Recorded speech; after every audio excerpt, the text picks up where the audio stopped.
Views expressed by Camaplan podcast guests may not reflect those of Camaplan. Camaplan does not guarantee the accuracy of information provided by guests, nor does it endorse or recommend any individual or organization.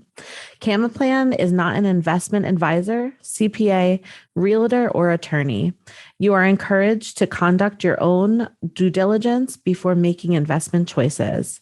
For any tax, legal, accounting, investment, or other questions, please consult a specialist.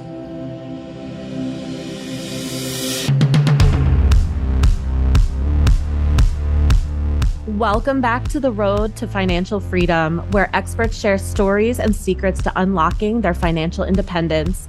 This podcast is brought to you by Camaplan, a self-directed IRA administrator focused on educating investors on how to grow retirement savings faster through alternative investments. I'm Ricky Trong, Camaplan team member and podcast host. And in each episode, we're going to take an in-depth look at the many roads taken to financial freedom and how they differ for each of our guests. Today's guest started as an engineer who turned into investing. Since becoming an investor, he gets 8 hours of sleep a night, participates in his hobbies whenever he wants, roughly works about 5 hours a week, and makes more than his former boss did at his highest salary. Now, to share his journey directly from the source, I would like to welcome Hoan Thai. How are you today? What's going on, Ricky? Thanks for having me. Thank you for being here. I'm super excited. As I've mentioned, I think you have such a fun outlook on life. I love following your socials, and I just thought you'd be an awesome guest to have here today. So I'm super excited. And why don't we just jump right in it? Tell me a little bit about, how you started as an engineer and how that led to investing for you. I'd love to hear that story. Yeah, I'll keep it quick. So I became an engineer because that's what you're supposed to do, right? You're supposed to go to college, you're supposed to get the degree, and then you go get the job, right? And so that's what happened. And then while at work, I was like, man, I'm really bored. There's got to be more to life than this, right? So I decided to go back and got my master's. I got my master's in financial engineering and then went back to work. And I was like, this still sucks. What is going on, right? It wasn't until I read the book Rich Dad, Poor Dad that enlightened me on the idea of becoming an investor and this whole idea of passive income and creating a portfolio and having assets that pay for your liabilities and all of that. And I just thought that was such an amazing idea. So from that point on, when I read that book, it was just like, okay, all systems go. Let's become an investor. Let's figure this thing out. I had no idea what I was doing, but I knew that that's what I needed to do. So that's how I became an investor. Wow, that's such a cool story. I love that whole, you went to college, you did what you had to do, but it just wasn't working for what you wanted. So you found investing, and that seems to be going well for you. Yeah. Tell us a little bit about what you look into investment wise. What kind of things do you like to invest in? Currently, I invest in real estate, whether single family, small multifamily. I invest in syndications for large apartment buildings. So I do a little bit of everything. I even do lending, right? So I lend money. I lend money personally, and I help other people lend their money. And that money could come from a self-directed IRA. So I lend my money from a self-directed IRA. I also raise money from people's self-directed IRAs, as well as their checking accounts and everything else. And then I help them lend it to other people who are trying to be real estate investors as well. So for a lot of people who are like, hey, I want to be an investor, but I don't have any money, I always tell them, well, you got to learn how to raise money. And then they're like, oh, well, people I know, they don't have money, right? And I'm like, well, here's the funny part. There's no reason for them to let you know that they have money or not, right? There are rich people in your life. You just don't know that they're rich because, again, it doesn't serve them for you to know that they are rich. But if it does serve them to know that they are rich, then they will let you know, because I've experienced that myself personally. People who have a lot of money in my circle, they let me know that they have money because they want that money to grow. That's what people with money want. They want their money to go make money. So they will let you know. But if they don't have a reason to let you know, then why are they going to just volunteer that information? That's just not going to happen. But yeah, I invest in real estate as well as do lending for people who want to invest in real estate as well. And I just found that little niche and just keep doing that, right? I just stay in my lane. I don't go crazy, invest in all kinds of other things. But now I am starting to look at maybe investing in businesses because they just cash flow so much, and I enjoy that as well. But the thing that I have to be really, really, really careful with is I want to make sure that I maintain my lifestyle and that whatever I do as a business doesn't overwhelm my life. I'm not interested in working hard and grinding and hustle and all of that and just like spending all of my life chasing dollars. I want my money to make money. I want my brain to make me money, right? I don't necessarily want my time to make me money. And so that is my biggest focus. Whatever investments I do, I just have to make sure that it works within my lifestyle. Wow. So you kind of live that be your own bank kind of lifestyle, I feel like, from what I've heard. But you lend out money, you help other people. Do you do any kind of classes or courses or anything where you teach these methods? Or what exactly do you do to get that, information out there? Yeah, I do a lot of teaching actually. I have a mastermind program that I run. I have a YouTube channel. Oh. I meet with my students twice a week. I know of masterminds where they meet once a month. I meet twice a week, right? And I do that because you just never know when somebody's going to come up with a deal or have a question or need something. And I want to keep every student engaged and motivated on an ongoing basis because in the beginning it's the hardest. It's like the most inertia needed to get moving. And if somebody signs up, I want them to be in constant contact with me so that they can continue that motivation so that they don't lose that flame, that spark that got them to sign up in the first place. Yeah. That's very important that you keep that little spark because that is what's going to keep you going because things are going to get tough. And if you don't have something moving you and progressing you and just keeping you interested, you're going to quit. The thing about investing, the thing about business, the thing about all of that, the most important part is just keeping your head in the game. There are going to be things that just are curveballs. And if you react to them too adversely, you're going to quit. You're not going to be in it for the long haul. And it's the people who are in it for the long haul who ultimately win. That's how you win big. And with real estate, like if you own the property for a long enough period of time, enough principal is paid down, the property appreciates, and then you get to raise rents. And so the cash flow is even higher. So those people, they look like geniuses, but really it was just that they bought and they held on and ta-da, magic, right? Yeah. And they're rich.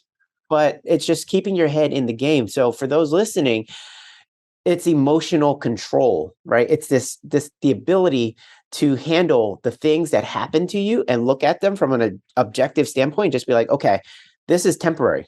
This is a problem that I'm dealing with now, but if I can do something about it, I will. And if I can do something about it, if I have some control over it, then it will get done, it will get handled, it will get fixed over time. Let's not get too overly emotional and quit because that's how you ultimately lose. You just want to keep on playing the game over a long period of time. Wow, that's such good information. I really love that.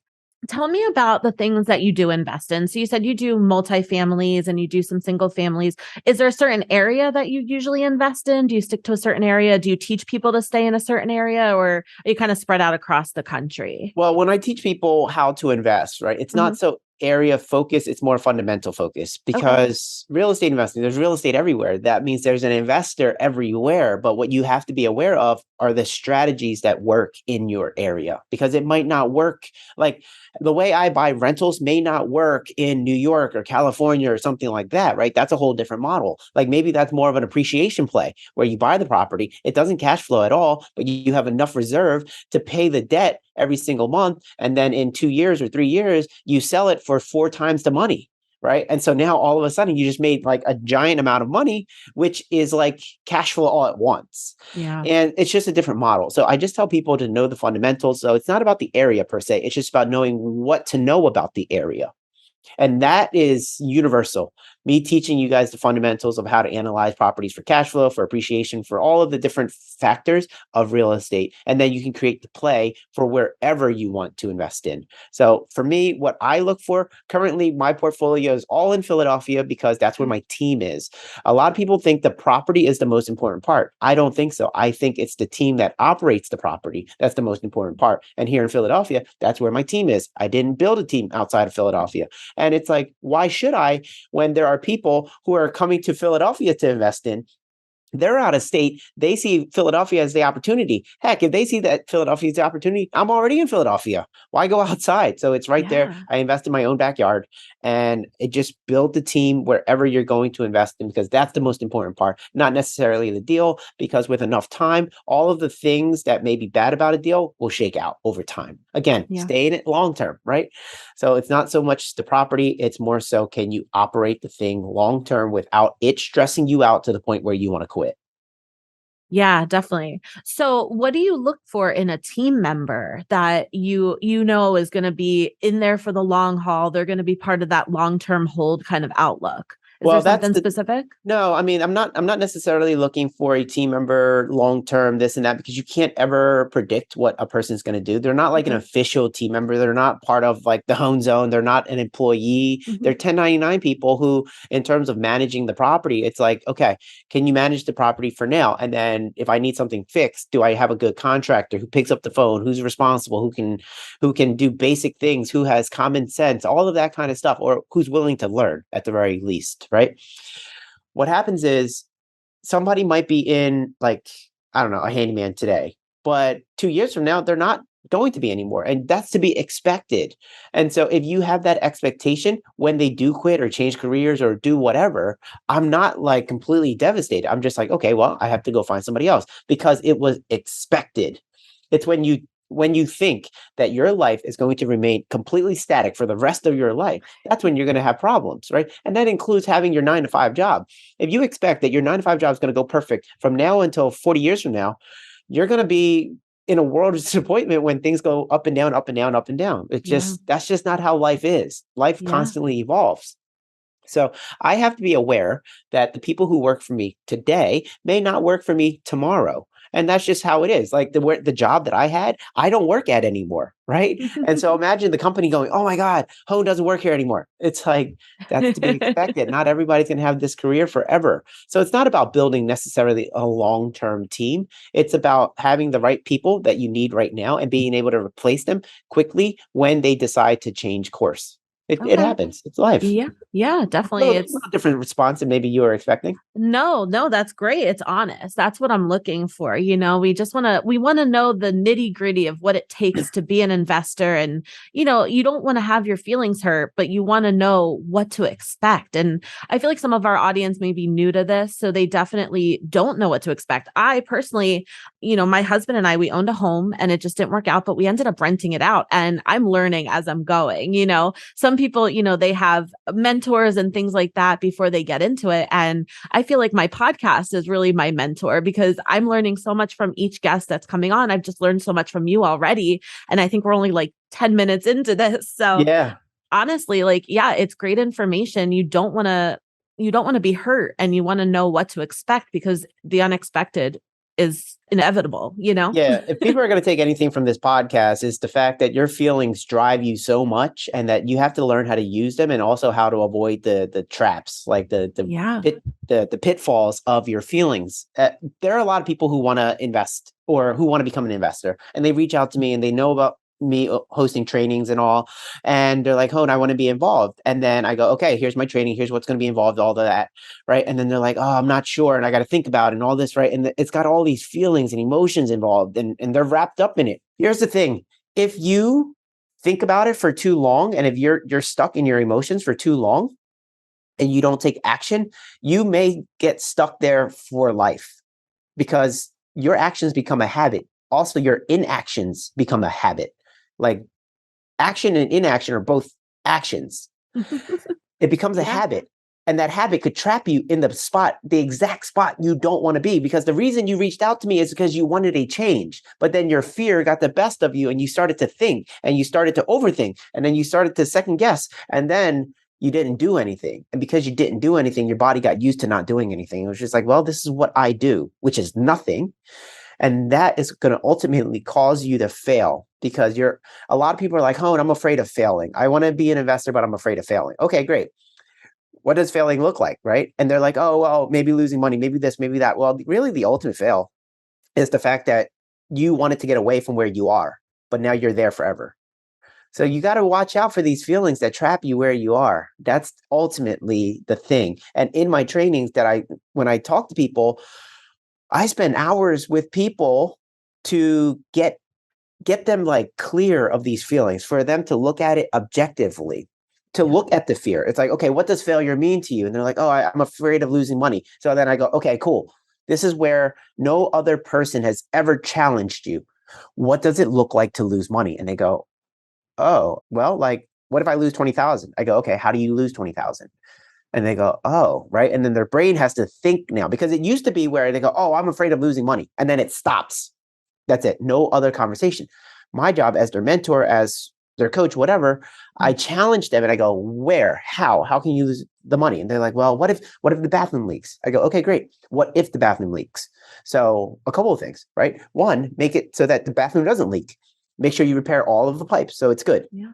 Can it still leak after that? Yes. Okay, so then what gets damaged? So if a toilet leaks or a sink leaks, what gets damaged? The ceiling above, the living room, and then maybe the floor. Okay, so you got those two things. Is that going to cost you $20,000? They're like, oh, I don't know. Well, let's price it out.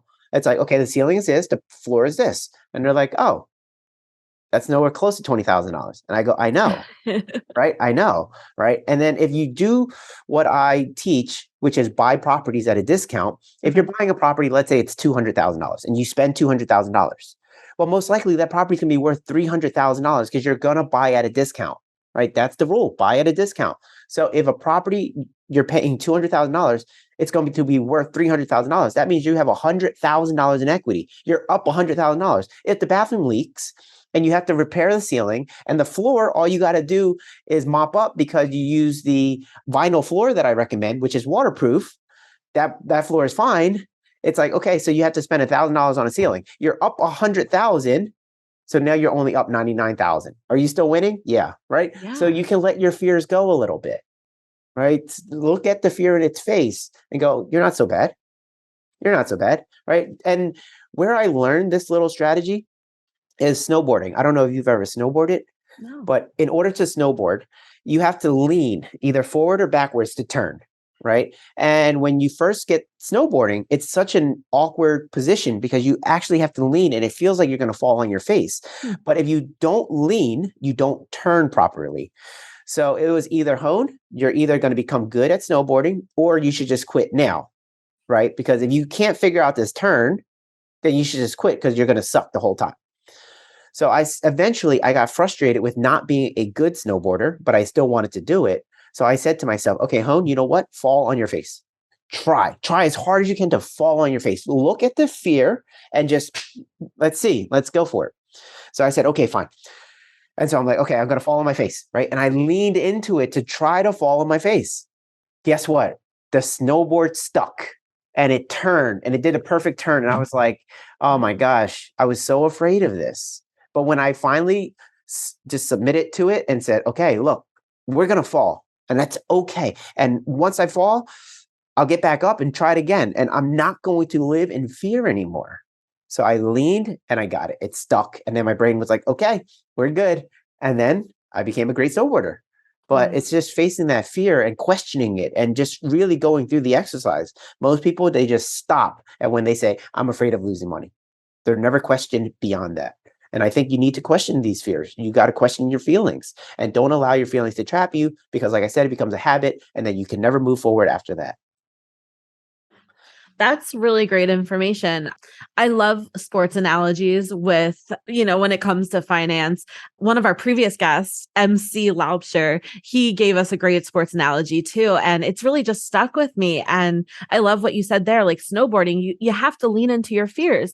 What I got away from that is, first off, you have to make a decision. Decision making is inevitable. It's very important in a situation. And once you've made that decision, you have to overcome your fears. Like I was afraid of roller coasters for the longest time. And, years ago, my boyfriend at the time, now husband, but, he's like, just come on with me. You can close your eyes. He gave me the advice of how to really manage a roller coaster for the first time. He's like, I'll hold your hand. You'll do it. And I literally stood at the gate to the roller coaster crying my eyes out because I didn't want to go on. And this little boy came up to me and goes, Miss, it's just a ride. You'll be okay. And that little boy, I was like, listen, if this 9-year-old boy can do this, and I'm like 23 at the time, and I'm like, I look stupid. I'm crying here in front of all these people at a theme park. Yeah. I was like, all right, just do it. Just get on. If you don't get on, you'll never know. And I ended up loving it. And it was such a fun time. And I would never have done that if that little boy didn't come up and make me feel like such an idiot. Yeah. So, I mean, I think that's really important. Right? It's perspective that you got. All of a sudden, it's like this over emotional act. It just makes no sense, right? It makes no sense. And then the boy puts in perspective like, Miss, what the heck's wrong with you? really is what they're saying. And then for a second, it breaks you out of your zone of Yeah. emotions. It puts you out of your body, looking at yourself third party, and you're going, who is that lady? Because that's not me, right? It makes you Yeah. see it. But Yeah. there's something else that I like to tell people. Okay. It's people think that I'm fearless, right? There's people think I'm fearless when I go out and I like ride my mountain bike or I snowboard or I do investments or build a new business or something. People that think I'm absolutely fearless. And that's just not true. What I tell people is I try to fear less, right? I'm not fearless. I fear less.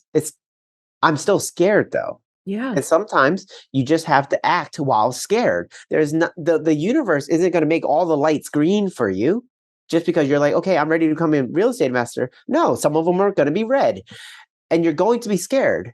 But if you know you have to take the bold action in order to get the results, then you're just going to have to move scared. And that's okay. But I also don't want you to be fearless because that would just be dumb. That's naive. I don't want you to be Yeah. fearless. I just want you to fear less. I want you to be afraid of the right things and not afraid of things you made up. Right? So Yeah. there are things you genuinely should be afraid of. So you still have fear, you still should be wary and scared, but I don't want you to be afraid of everything. And I definitely don't want you to be afraid of the things you made up in your own head. Because there's a lot of people who want to be real estate investors. They don't know anything about it, but they have all of these fears that they created themselves in an industry they know nothing about. Yeah. It's like, you shouldn't even be worried about that. The thing you should be worried about, you're not even bringing up. So it comes to like this knowledge that you have to develop before you ever take action. What I like to tell people, knowledge, confidence, action, results. Okay. Knowledge, gain the knowledge, which gives you the confidence to go take the action to get the results you ultimately want. That's the chronological order. Knowledge, confidence, action, results. That's how you got to play it. But you're still going to be scared, even with all of the confidence and everything else and knowledge. But again, be scared of the things you should be scared of and not think about or worry about the things you made up in your own head. So Yeah. And I mean, especially because if you don't know what to expect, those emotions in your head, like you said, it just goes back to like emotional intelligence and things like that. I mean, they can overcome everything that you are worried about. And to be able to experience it, then sometimes if something bad happens, it's not as bad as your fear really led you to believe. I feel like an air conditioner blew in my rental, right? yeah, And I had a client, I had my renters in there and they have a newborn baby and this and that. And I was like, listen, like, I'm going to figure this out. I didn't have any mentorship. I didn't know what to do. I have a home warranty company. That's what I rely on for that. And it was, of course, during the heat wave, like a couple weeks ago that we were having, it was just ungodly hot here in Pennsylvania. yeah. And I got my ish together and I had to figure it out on my own. I was like, listen, like, okay, my warranty company isn't coming through. I found a third party. I got it approved, whatever. But I wanted to do what was best for my renter. And, these aren't things that I really thought about beforehand. But when I first heard that, the air wasn't working, all these emotions went through my head and I was freaking out, didn't know what to do. But then I took a step back. I did that whole like look, Third party. yeah. Yeah. And I was like, okay, you have people that depend on you and they have a baby and you just want to make sure it's safe for them. So do what you got to do. And I did it. And I overcame that fear and I was able to, make things work out and we got a great price. And I was like, okay, awesome. Like, And that was it. yeah. That was it, right? But what you just described would absolutely terrify somebody who's not in the industry and Yeah. just worry about everything. Oh my God, what if the air conditioner blows? Okay, well, what if the air conditioner blows? You tell me, what if, right? Okay, your warranty company, okay, try to have them fix it. Oh, they can't fix it? Get a third party company to fix it. Okay, they Yeah. can't fix it? Go to the store and buy an air conditioner temporarily until somebody can come fix it. Like Yeah. there's a couple of things. That's it. It's not hard. It's not hard. You just have to, you got to take the bold actions and you got to take the actions, even if you're scared, Yeah. because that's what's going to set you up for the rest of your life versus, oh, I'm so scared. Now I'm just going to stay at my job. Well, what if your job lays you off? Now you don't have the skills to be an investor and you don't have a job Yeah. versus while you had your job, you could have developed your skills and you could have done it when there was less pressure. But now you lost your job and now you have all this pressure to perform. So the first thing you're going to do is try to find another job because you can't develop the skills fast enough to become an investor right now while your bills are coming in. So do it while you don't have the pressure.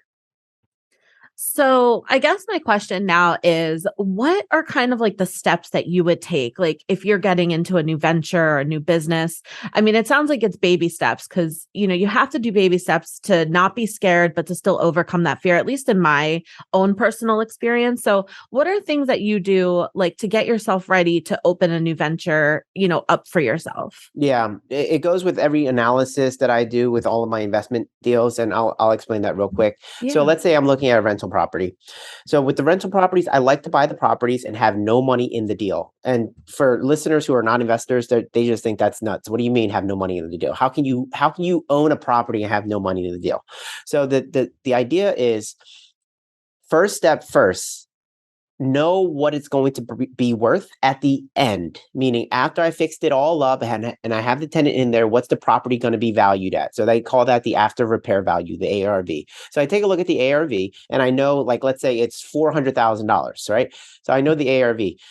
And then I also go, okay, so what's my exit strategy? I'm going to rent it out to the owner, and I want to have no money in the deal. So how can I have no money in the deal? Well, I can get a loan on the property for the exact amount that I bought and rehab the property for, right? So I know that a bank will give me a loan for $300,000 on a $400,000 property.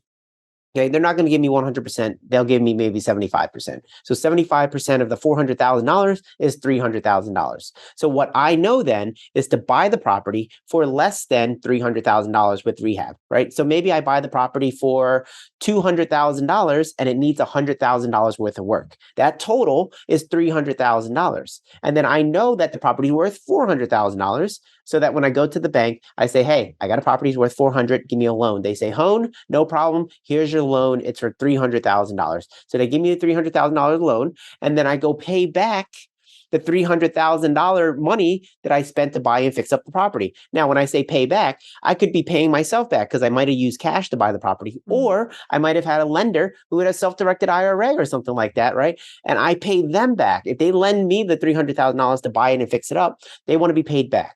So then I go to the bank, I refinance the property, I pay back my initial lender. So now if I pay back the initial lender, the money that they lent me, and I have 100% bank money, that means I have no money in the deal.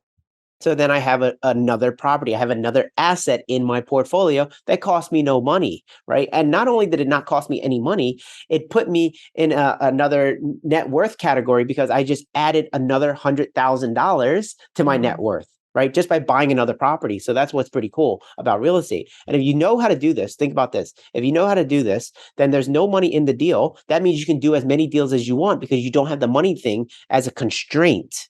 Most people can't keep on buying properties because they have all of their money tied up in down payments, right? So all their monies are tied up in down payments. They run out of money. They're like, okay, I can't buy anymore. But the way I just explained it, I borrow the money from somebody who has the money, or I use a line of credit, or I use seller finance, or I do subject to. There's a million strategies to buy the property, and then I get the property rehabbed. Again, I know what it's worth, and I know I'm buying it at a discount, and I'm buying it at enough of a discount so that when I go to refinance the property, I can pull all of my money back out. I got no money in the deal, and I can go do it again because whoever I borrowed the money from, they're happy that they got paid back, and they're like, yeah, Hoan, we'll lend you money again. So I borrow their money again, and I go do it again. I pay them back. I do it again, again. I keep adding these properties to my portfolio because the money is not my constraint like most people, but that comes with the knowledge and education. Now, back to your question of like, how do I start a new venture? Same exact kind of thing. Keep the end in mind. Think of the end first, right? Most people just think in the beginning, like, oh, I want to open up a bagel shop. Okay, I'm going to go buy bagels from here and sell the bagels from there, right? Really, what I would like to think about is like, okay, what is my day going to look like? Am I going to sell the thing at the end? How much cash flow am I going to make from it? So I look at all of those components to the opportunity and see if it fits within my lifestyle. So like I said, with the real estate properties, I want to have all of my money back out. Well, when it comes to a business or some kind of venture, it's like, what do you want out of it? Like, do you have these little rules in place so that you know whether or not this venture fits your life? Because one of the things you can do is you can hop out of the pan and into the fryer, or into the fire, right? Hop out of the pan into the fire, because you might sign up for something that completely dominates your life in a bad way, right? Because it's easy to get involved with a business that absorbs all of your time. And I don't believe that the business should be your life. I believe that the business should serve your life. And whatever it is that you want your life to be, your business and your life are two totally different things. That's why they're two different words, right? So I want a life outside of my work. So when people are like, hey, nice to meet you for the first time. What do you do? I don't want to say like, oh, I do, like, I work here, I do that. What do? I don't know. I snowboard and I mountain bike and have a lot of pets that I raise and this and that. It's like, that's what I want to say. I've tried that in the past. It doesn't really work too well. People don't understand it.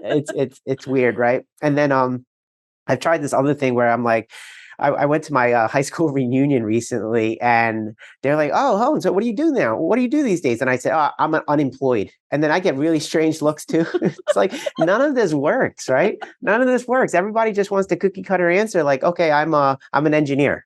Okay, cool. I can understand that in my framework, but it's because not enough people control their own life and do the things that they actually want to do in this life. They just go to work and do what society said that they should do. The problem is that it's either you're going to pay now or pay later, right? Meaning, like, if you don't go for it now, you're going to suffer later. Like, it might be scary now and you got to pay that price now, but then you're going to live the life that you always wanted. Or you don't do what's scary now. You just follow the herd. You do what society says. And then 10, 20, 30, 40 years later, you regret all of it. So it's either you're going to pay now or pay later. And I much rather pay now and just bite the apple or whatever, take the jump now while I'm scared, but also while I'm young, so that I can live whatever whatever life I want to live later on. And that was my kind of like rationale for being so bold. It's like, Hoan, how are you so fearless? I'm not. I just know what's at risk. If I don't take the action now, I know what's at risk later. And that price is so much more. I can either pay the price now in full, or I have to pay the price later with interest. And I can't afford that later. So I got to pay it now. Yeah, I mean, that's smart, basically, looking out for your retirement also. I mean, you don't want to be stuck with all those payments later in life when you shouldn't be working and you should be enjoying life. But now you're enjoying life and you're working, because I feel like you have so many cool hobbies and things that you do. I know you touched on mountain biking and snowboarding, but what other things do you do outside of investing and teaching? I've been playing a lot of poker lately. Oh, It's fun. I play a lot of poker with other real estate investors and business owners and things like that. And you really get, when you're in a confined space, like a private space like that, and money's being put around, like, you can really learn to like see how other people live. And then they're talking about the cars that they're buying. Like we were talking about this before we got on here. Like, I was driving around the Lamborghini, the yeah. SUV, and that was pretty cool, right? It's pretty cool. What I will tell people who are listening to this, who are like, yeah, I want to buy a Lamborghini, right? I want to buy a Lamborghini. I want to buy a Porsche. I want to buy this, that. Don't be trapped by those things too early. Like, yes, it's neat to have those things, but really, they don't add value to your life the way you think they will, because those things will only provide external gratification. And that's not what you want. You don't want this external validation of your life. You want internal validation. You want to know that you are happy with yourself because you are whole and complete, and that everything that you got going on is right for you. It's your authentic voice. You don't want all of these external things telling you like, oh, you're great because you have a Lamborghini. No, like what I said in the video that I recorded while in Lamborghini, I said, the people who matter don't care, and the people who care don't matter, right? And you guys have heard that one before, right? But it's so important to internalize that. The friends that you have, right? Think about the people who really genuinely love you, Ricky, the people who, like, they won't care about anything. Those people don't care if you have a Lamborghini. They genuinely care that you're happy and healthy and everything else, that you're doing well. Those are the people that matter, right? And so if you got a Lamborghini, fantastic. I want you to share that with them. I want you to talk to them about it. And they will. And here's what's really cool. If you have genuine friends like that, right? If you have genuine friends like that who really care for you, doesn't matter whether you got the Lamborghini or not. If you got the Lamborghini, they would genuinely be happy for you because you're happy, not because they're like, oh, look at how cool Ricky is now. No, you didn't become any cooler to them, right? You're no better now than you were before. They're just genuinely happy that you're doing well in life. That's a whole different thing. And that's a different kind of wealth that I think you want to really focus on. But I bring up, like, you were asking, what are the other hobbies? And I was saying, like, I started to play poker. And when you're at the poker table, in between rounds, people are talking about their own personal life, and they're like, "Oh, I'm looking at buying this car, and I'm looking at starting this new business, and I'm starting," right? And you really get an inside look at their lives, and you're just like, "Wow, the world is very abundant." And you can feel that way when you're hanging out with other people who are very abundant, who have like everything, to the point where it's like they have to step up and up and up and up and up in order to like make it worthwhile, because it's like they've had everything in their life already. But why that's really neat is because a lot of people live in scarcity. They think that like money is a finite resource, even though the government prints it constantly, right? Even though the government is printing it constantly, they have a small mindset where they think money is scarce. Money is not scarce. Money is super, super abundant, and even more so now than ever before, because the government prints it more than ever before. So that just means that if you just get around the right people, have the right mindsets, and then invest in the right opportunities because you have the right skills, Yeah. then you can live that life too. It's not a secret club. Anybody can get into it, right? I love that my parents came from Vietnam, because my wife and I, we talk about this all the time. It's like, can you believe our parents came here, didn't speak a single word of English? They had 3 kids, and then they had to figure out how to make money in this country. And not only did they figure out how to make money in this country, they figured out how to raise us. We all have college degrees, and we're all doing very well for ourselves. And they are doing very well for themselves too. When we first got here, grandma and grandpa didn't have a car.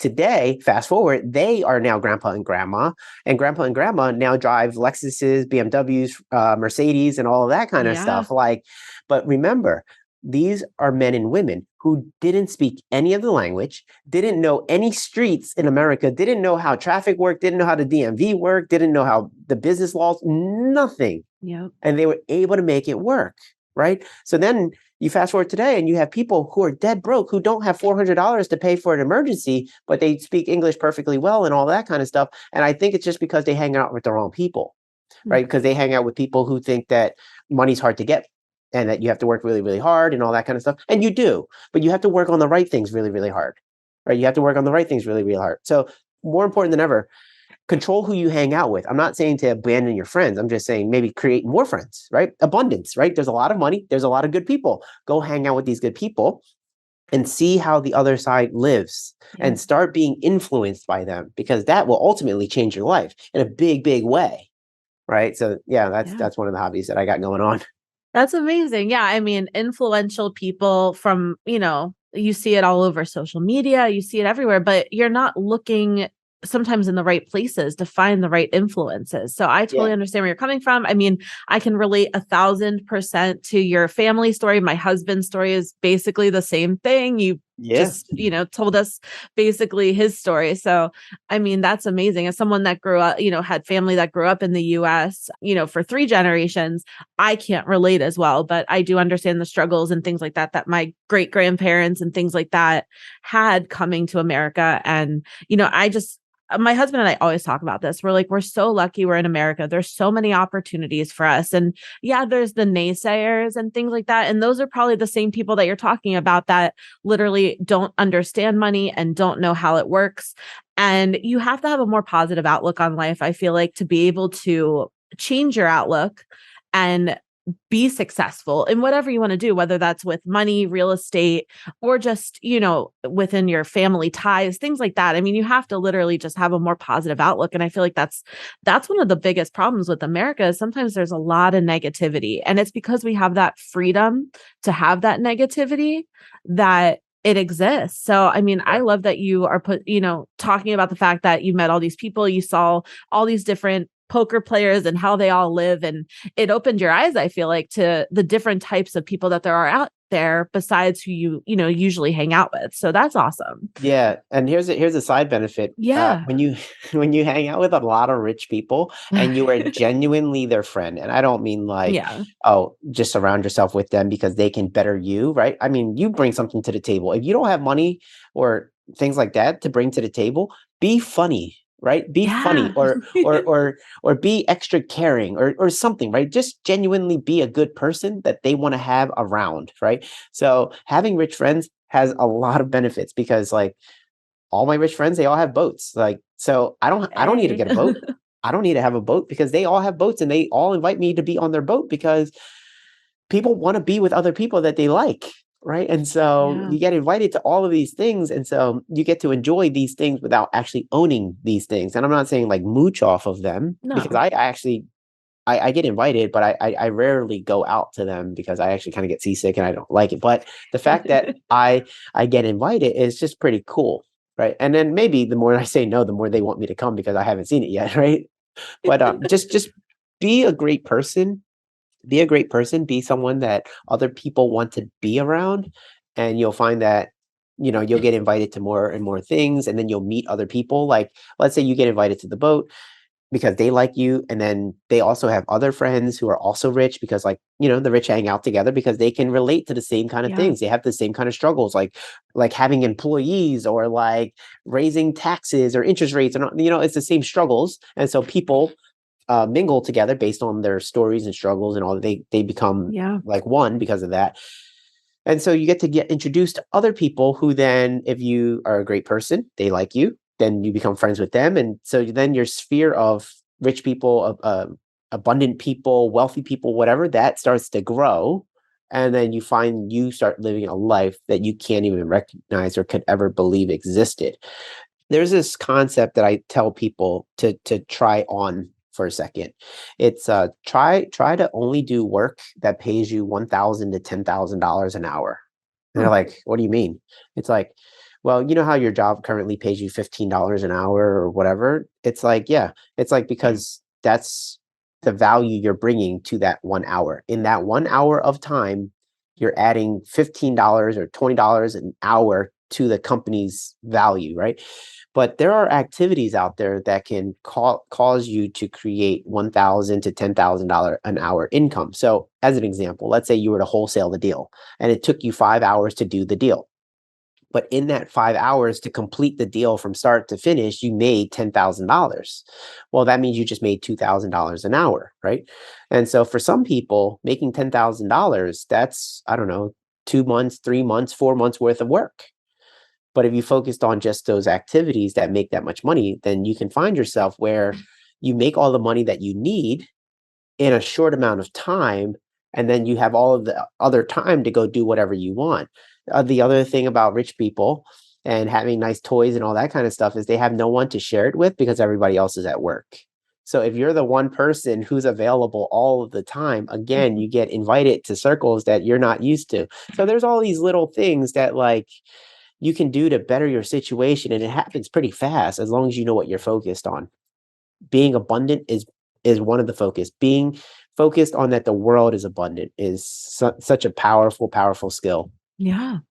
Yeah. And I feel like be the light is kind of like what I try to live by. Like I'm that funny person. I like to make people laugh. I like to see people smiling because Yeah, I live off of energy. Like I don't know if that's a real thing, but I feel like if people are sad, I'm gonna be sad. It's just how I am as a person. So the more people that are happy, smiling, laughing around me, it gives me more energy. And I'm just like, boom, I'm the center of attention. got it. So it's yeah, Yeah, that's you're like empathetic.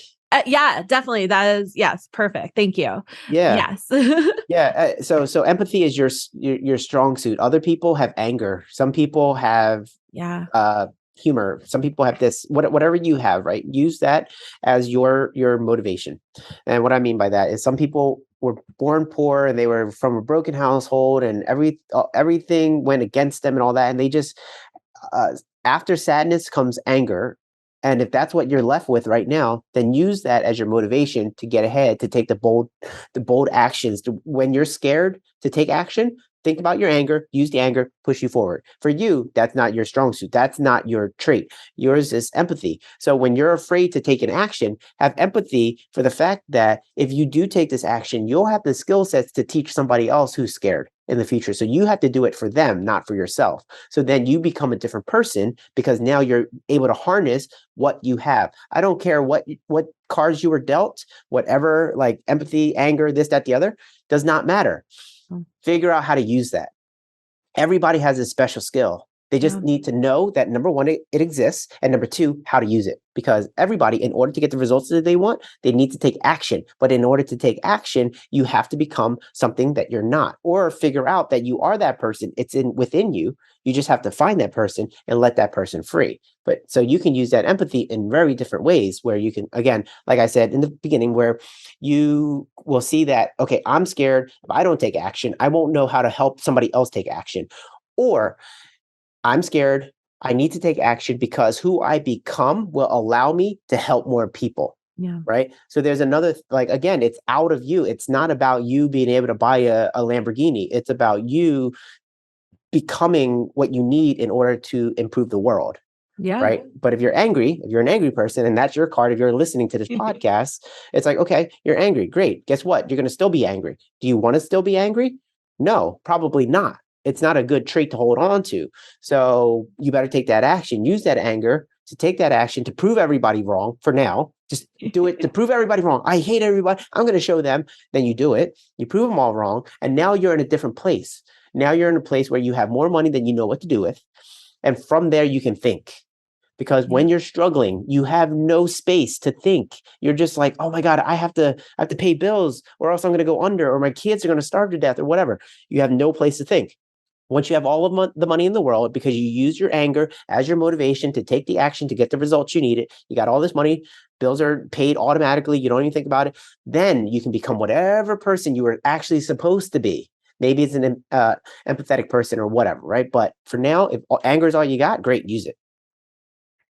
So, I mean, I'm getting from this conversation that you're definitely more than just an investor. You're also a life coach and a motivational speaker, because I'm like ready to go for a run or something right now. Like, I'm just bursting with energy. I love it. It's amazing. You have so many interesting, anecdotes, about different things. And I love the stories that you have. So tell me a little bit about a time, because I'm going to bring it like totally full circle now, about a time that you made a mistake or something that you just weren't proud of, like in your investing past. And did you learn from it? Let's see. Wow. Okay, Oh, I stumped curveball. you. All right. Boom. Yeah. What antidote do I have with this one, right? Um, Well, let's see. I don't know if like not proud or this or that, but there I've gone into a lot of businesses because I have this mentality of fire, aim, ready, right? Okay. I have this philosophy, fire, aim, ready, because most people operate from ready, aim, fire, right? Ready, aim, fire. But where I find people get stuck is they go ready, aim, aim, aim, hold on, let me aim again, aim, and then they never fire, right? And I realized that's where people were stuck, right? So fire, aim, ready flips it on its head. And so I fire first before my brain has any time to think about all of the things that can go wrong, right? So it just goes fire. And then after I fire, I can now aim, and then I'll be ready after all of that, right? So that's the backwards. And the acronym is FAR, FAR, fire, aim, ready, right? FAR. So I like to tell people to go far, go fire, aim, ready, right? But that does get you into a little bit of hot water, because you do ventures that don't stack. They're not vertically integrated to be all like nerdy, right? So vertical integration in a business is when, like, let's say you like sold tires for cars, right? You sold tires, and then they were like, oh, well, how about selling wheels as well? Okay, that's a good idea. I'll sell the rims and the tires. Okay, cool. Okay, so now I'm going to add service in there. So not only am I selling the materials of the tires and the rims, I will also put them together and install them on your car. Oh, if your car's already here, how about we do oil changes, right? And so you're vertically integrating. You're adding services that align with each other, right? Where I sometimes go wrong is when a new shiny object comes up because somebody else with some other skill set creates a business and makes all kinds of money. And I'm like, I want to do that. And because I have the money and the time and the know-how, I go, okay, let me go do that. And then so I go chase it. And because I'm my own boss, no one's there to stop me. If I say, yes, I want to do something, I go do it. Whether that's vacations, buy a car, go hang out with my friends, or start a new business. That's the beautiful part about being your own boss. You get to say yes to all kinds of stuff. And when you have the money to say yes to everything, life is really good.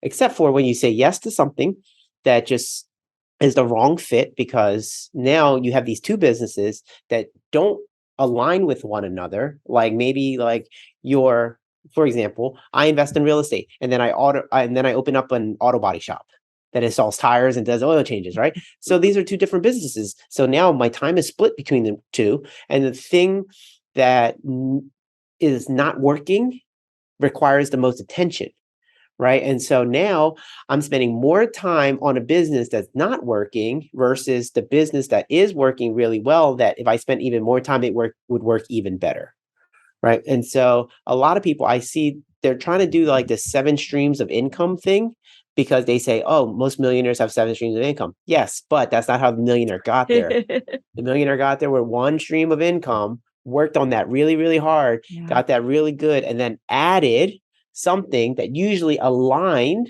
with that first stream. Don't have 7 different streams in 7 uncorrelated businesses thinking like, oh, I'm diversified, I'm smart, I have 7 streams of income like a millionaire.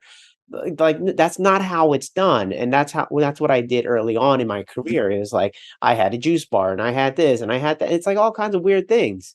When if I just focused on real estate investing and just got better and better and better at that, I would make all kinds of money. So now my businesses are more vertically integrated. So I started off as a real estate investor. Then people would ask me, "Hone, how do you become a real estate investor? I want to invest in real estate as well." So then I started teaching people, right? So then I invest it, and then I teach people. And then when I teach people, the next thing they need is the money. So they're like, "Hone, how do you get the money for this?" And I started brokering money. So I started getting them loans, right? So I got the students loans. And then also the students, when they went out there to try to do deals and they would come up with a project that they didn't want to handle, they would just sell it to me, which then made me an investor again, right? So investor, student, loans. And then I got involved with MC with the life insurance stuff. And that adds with the infinite banking and all that kind of stuff. It's like, so once you make money from your real estate deals, you have all of this extra money that you need to hide somewhere or put somewhere. You can shove it into a life insurance policy. So I started to do life insurance policies, right? And so I just kept stacking all of these businesses on top of one another. And it's more vertically integrated. It aligns with what I'm trying to do. It doesn't add more time to my life in terms of business, which is important to me. I don't know about you, but the time thing is the most important thing to me, right? And then, so it doesn't add any more time for the business, but I get to add more streams of income and more net worth and capital and all of that stuff, right? So that's what was the learning lesson, which was, at first I tried to do a million things. And then eventually I came back to, just doing one and then vertically integrating all of it. That's really genius that you were able to figure that out for yourself, because the hard way. Yeah, well, yeah, but you still learned, and you restructured yourself so that it worked for your benefit. Because I mean, I think we were talking about this before we started recording, but there's so many people on social media these days, and they're like, "Hey, you can have all these streams of income. You can be a millionaire," like you said, and they're just, if they don't correlate with one another, you're not going to be sticking to the same path, and it can get confusing down the road. You can be pulling yourself in multiple directions. Time is always, time freedom is really important when it comes to financial freedom. And I feel like you wouldn't have any time freedom that way, because you're going to be doing so many different things that aren't connecting to each other for different businesses, that you're going to wonder where all your time went. And it, like you said, a time suck. It totally is. And you found that out, but you found it out the hard way. But I feel like you kind of preach that now to your students. And that's probably all part of the Hoan Zone, right? Like these are the different strategies that you use to teach people. Your YouTube, I mean, your YouTube's great. I watched one episode that you were talking about like different strategies of buying in like different neighborhoods in Philly. And it was just interesting. Like you break it down so easy. I really like that you make it understandable and digestible for someone that's not a investor or, is looking to get into it. And you make it not as scary. Cause I know, like I said, I got thrown into investing. It just happened to be the opportunity.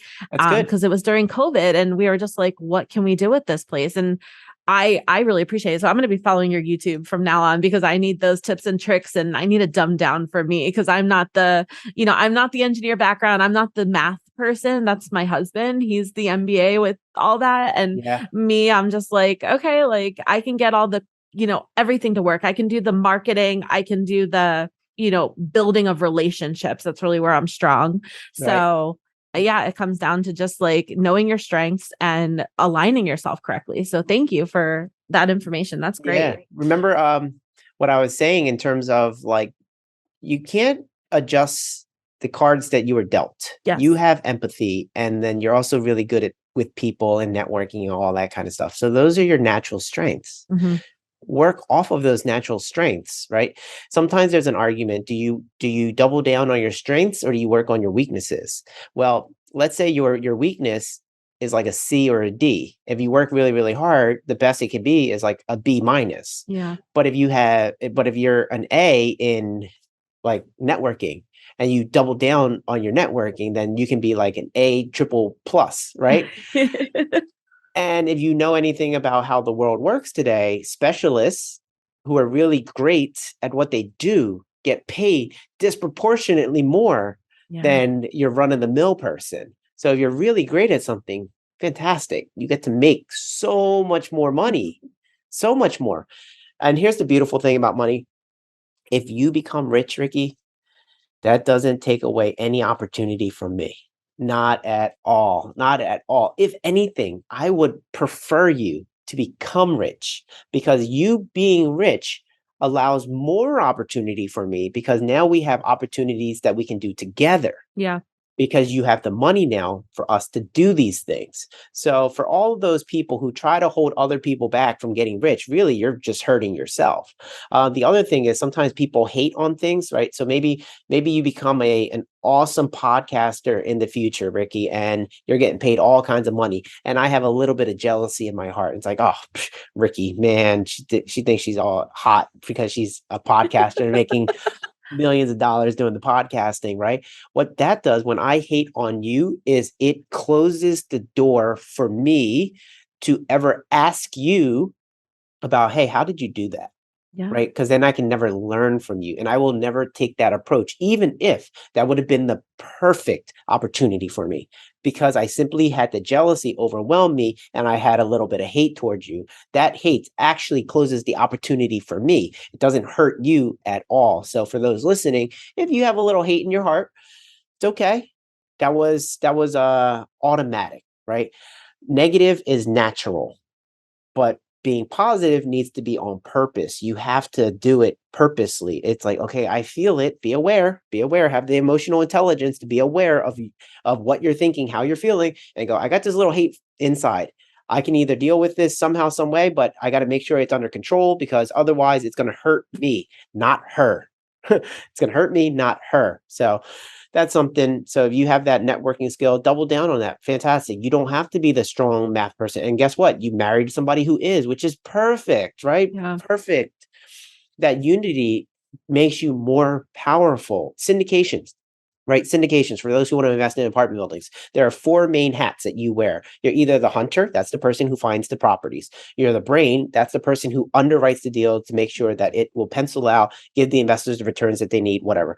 Or the money. The money is the person who raises the money for people, who is going to be the sponsor of the deal, whatever, right? Or finally, you got the hammer, which is the person who is the asset manager who manages the properties, right? So I got this four hat idea concept from the DeRosa group, Matt Faircloth and friends, right? So there are four different hats. And typically in a syndication, it's large enough to have each one of these hats be worn by somebody different, meaning that you have a team running the property.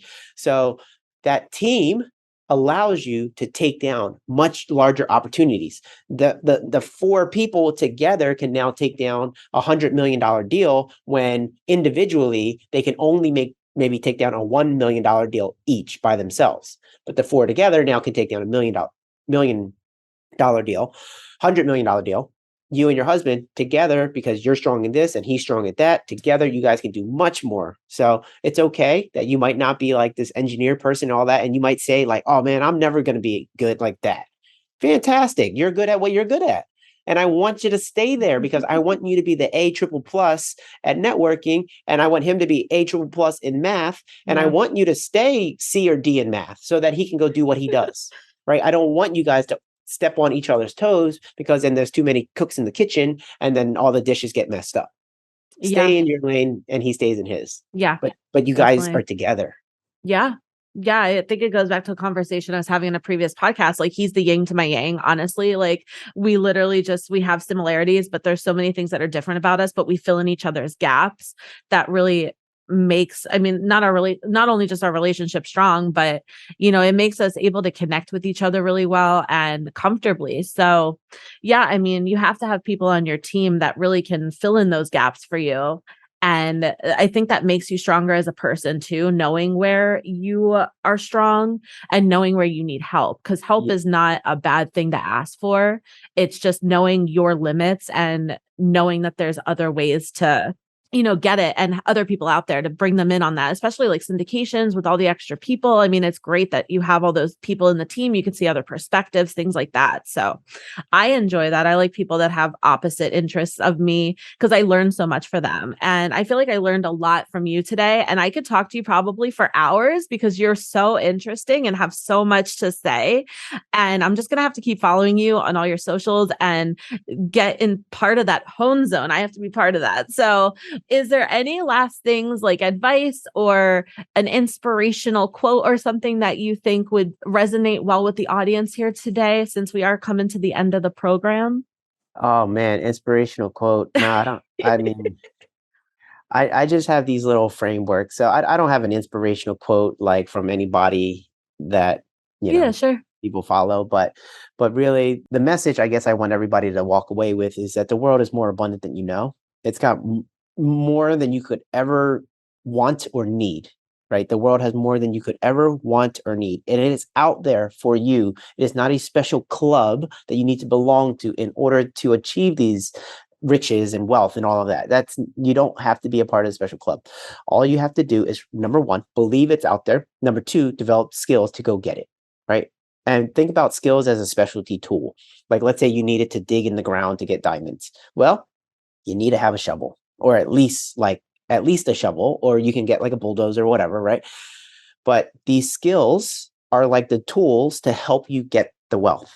And so all you have to do is develop the skills. You don't have to be born in the right neighborhood. You don't have to have the right friends. You don't have to have all of that kind of stuff. Just go get the knowledge, the special skills. Those are the tools to extract the wealth out of the world that the world has so much of already. I'm telling you, when you hang out with the right people, you'll hear their conversations that they have privately with their friends, and you go, that's what you think on a regular basis? Like, it's amazing. It's amazing, right? People are like, oh my God, I'm going to do this deal. I don't know if I should do it. I'll probably make like $100,000, right? And it's like, why would you not jump all over that, right? And for them, maybe $100,000 is actually not a lot of money. Yeah. And so just to be around people who have that big thinking is what will absolutely change your life. So just know that the world is abundant, and it's abundant and ready for you. You just have to fear less and maybe take action, even though you're scared. Well, you all heard it here. Fear less and take action no matter what. It's going to be, the recipe for success. And I just want to say thank you so much again, Hoan. I had such a great talk with you today. Thanks for being here. I want to thank our sponsor, Camaplan. And of course, again, Hoan Thai. Thank you so much. So much great information. And if you want to check him out, he is at thehoanzone.com. Excuse me, just hoanzone.com. Yeah. YouTube, Hoanzone. You can find him on all social medias. He has great content, always something fun going on, and he's very lively. So he keeps my energy going. I love it. Currently, they go to the website Hoan, which is Hoan, and then Zone, Zone. So hoanzone.com. They go there. They can actually find a free training that I put on there. It's a 5-part training that they can go through, and they can really learn what it is to be a real estate investor. So if you guys are interested in being an investor, go get the training. Yeah, definitely take that training. I'm going to look into it now that I know about it. All the links will be in the description and the show notes below. And we had mentioned self-directed IRAs today. If you do have more questions or want to know more about self-directed IRAs, please go to camaplan.com. That's CAMAPLAN.com. You can request a consult with an expert. You can view our media library of webinars and past podcasts. And thank you again for listening. Remember to like, follow, and share our podcast, The Road to Financial Freedom, to continue with us on our journey to finding the path to success. Thank you again, Hoan. I had such a great day, and I hope you all have a great rest of your day as well. Thank you, Ricky. Bye, everybody. Bye.